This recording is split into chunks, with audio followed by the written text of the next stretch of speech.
Hello, I'm Siren, and I'm a digital human. What? Hello, I'm Siren, and I'm a digital human. I was created by an international team of artists and engineers who wanted to challenge our ideas of what a synthetic human could be. I've got state-of-the-art real-time graphics and an unprecedented level of detail in my eyes, skin, and hair. Cool, right? But I'm more than just a collection of fancy pixels. I'm actually being driven by a real human actress and her dynamic motion capture through Unreal Engine. So what these teams have done is created a way for an actress's performance to be superimposed digitally onto someone else's face, basically. And it looks like the real person talking. So this technology reads the actress's face as she's performing, and it superimposes it. It just transfers it directly to a digital character who acts like her and does not look like her. It's really kind of creepy, but also really, really impressive. Mocap is a huge component of gaming nowadays, especially in the AAA realm. This is something that could help major studios cut down time in animation and bring their characters to life in a really clean way. And that's what Epic is really trying to do here. That's why they have the Unreal Engine. That's really their jam. But there's also a bunch of other uses for this kind of technology. Movies, advertising, TV. This is something that can even be used in the fake news realm to make people look like they're saying things that they never actually said. So that's something to keep an eye on in the future.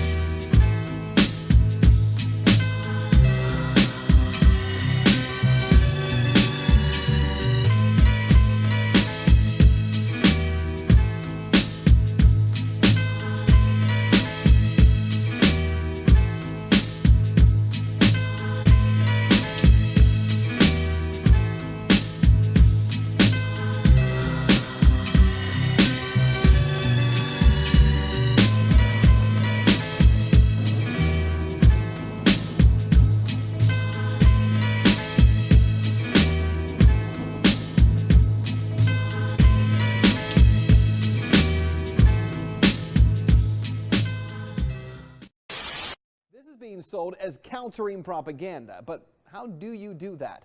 After all, if government agencies put out information to the public for the sake of altering a point of view, isn't that the very definition of propaganda? In fact, that definition is this: information, ideas, or rumors deliberately spread widely to help or harm a person, a group, a movement, an institution, a nation, etc. So this law essentially funds U.S. propaganda. But isn't that illegal? It was, but no, not anymore, because 3 years ago, wrapped inside the 2013 NDAA, was an amendment that removed the ban on the U.S. government creating propaganda and then showing it to U.S. citizens. That ban, by the way, had been in place since 1948. The 2013 amendment struck down a ban on domestic dissemination of propaganda material produced by the State Department and the Independent Broadcasting Board of Governors. It neutralized the Smith-Mundt Act of 1948 and the Foreign Relations Authorization Act in 1987 that had been passed to protect U.S. audiences from our own government's misinformation campaigns. And in 2013, when that bill was passed, most media said, oh, don't worry, the U.S. government will never actually create propaganda. Well, now they've created a mechanism to fund it. So what you need to know is that politicians claiming we need to fund U.S. government propaganda to protect the public from the Russians and from the Chinese. But there's a reason it was illegal for over 60 years for our government to propagandize the public, to protect the public from our own government.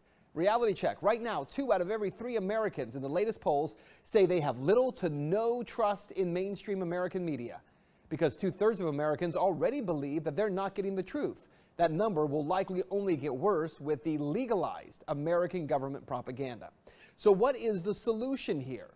Well, how about media just tells the truth, just reports facts, does not act as an arm for political parties or for government institutions? If we want to combat propaganda, both foreign and domestic, then shouldn't we just inform the public rather than trying to control their views? Mr. President, earlier this year you told us you had ordered your administration to cease and desist on payments to journalists to promote your agenda. You cited the need for ethical concerns and the need for a bright line between the press and the government. Your administration continues to make the use of video news releases, which are prepackaged news stories sent to television stations, fully aware that some or many of these stations will air them without any disclaimer that they are produced by the government. Comptroller General of the United States this week said that raises ethical questions. Does it raise ethical questions about the use of government money to produce stories about the government that wind up being aired with no disclosure that they were produced by the government? There is a Justice Department opinion that says these pieces are within the law so long as they're based upon facts, not advocacy. And I expect our agencies to adhere to that ruling, to that Justice Department opinion. This has been a long-standing practice of the federal government to use these types of videos. The Agricultural Department, as I understand, has been using these videos for a long period of time. The Defense Department, other departments have been doing so. It's important that they be based upon the guidelines set out by the Justice Department. Now, I think it'd be helpful if local stations then disclose to their viewers if that's, that this was based upon a factual report and they chose to use it. But evidently in some cases that's not the case. So anyway. The administration could guarantee that's happening by including that language in the prepackaged report. Yeah, I don't, look, oh, you mean a disclosure? I'm George W. Bush and I... Well, some way to make sure it couldn't air without the disclosure that you believe is so vital. Ken, there's a procedure that we're going to follow, and the local stations ought to, if there's a deep concern about that, ought to tell their viewers what they're watching. I thought that it was a matter of real concern that planted stories intended to serve a national purpose abroad came home and were circulated here and believed here, because this would mean that the CIA could manipulate the news in the United States by channeling it through some foreign country. Now, we're looking at that very carefully. Do you have any people being paid by the CIA who are contributing to a major circulation American journal?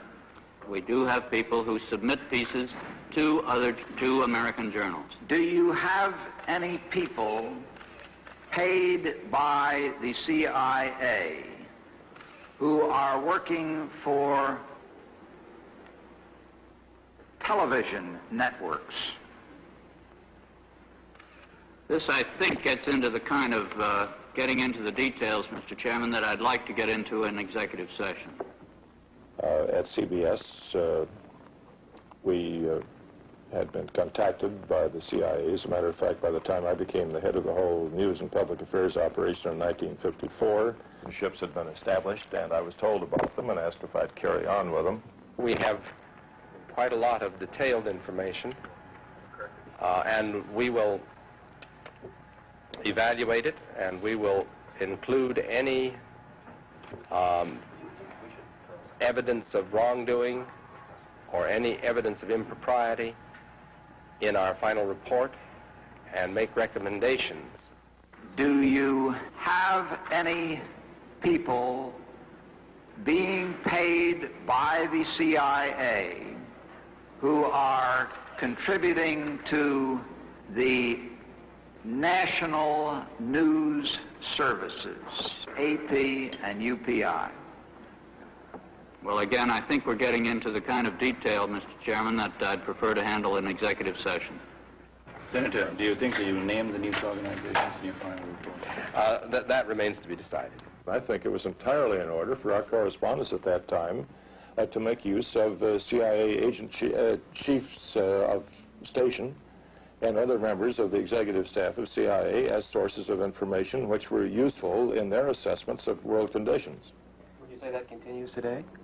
Well, I would think probably for a reporter it would continue today, but because of all of the revelations of the period of the 1970s, It seems to me that a reporter's got to be much more circumspect in doing it now, or he runs the risk of at least being looked at with considerable disfavor by the public. I think you've got to be much more careful about it.